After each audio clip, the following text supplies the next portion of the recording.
சோபனம் இப்படி குருவும் கதைகளை எல்லாம் சொல்லிக் கொண்டிருக்கும் போது மாவு தட்டி கொண்டு அசுராளுடனே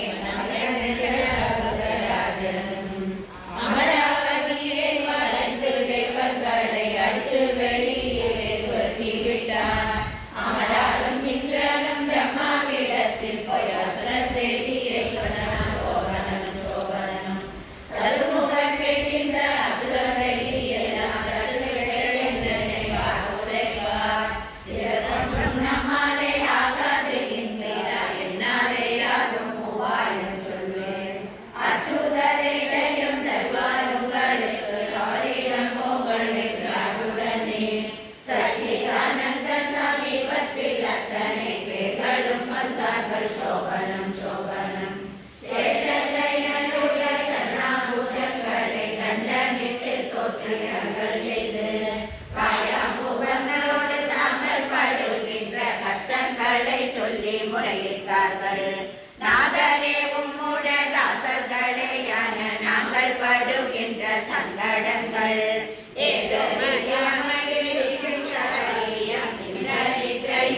சோபனம் சோபனம் மலகள் முதலான அசுரனை படைத்து மாதவா இந்திரனை நிலையாகும்.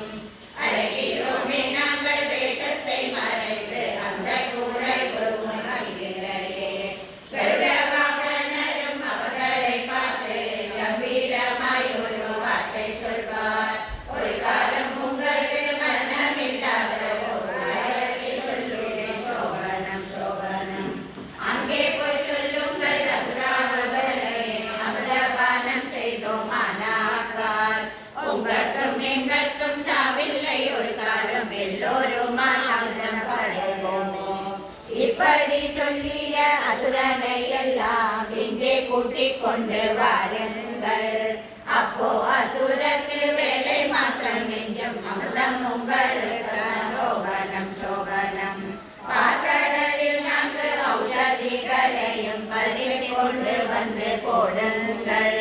நிற்காமல் போய் மந்திரத்தை மாற்றாகவும் நீண்டவாசுகியாகவும் வைத்துக் கொண்டு கடலை கடலினால் வருமதியிலே இருந்து அமுத கூடம் நிச்சயமாய் உங்களுக்கு தான் அமிர்தம் நீங்களே புதிப்பீர்கள். சோபனம் சோபனம் சாரணிகளுடைய சம்மதத்தை எல்லாம் சகல தேவாளும் அசுராளுடன் ஆங்காரமில்லாமல் போய் சொன்ன உடனே அந்த தானவர் கேட்டுக் கொண்டது. தீராமை கரையிலே கூடி வந்தார்கள். சீக்கிரகளையும் சேர்த்துக் கொண்டு அந்த தேவாளும் அசுரர்கள் ஸ்ரீராப்தியில் போட்டார். சோபனம் சோபனம் மந்த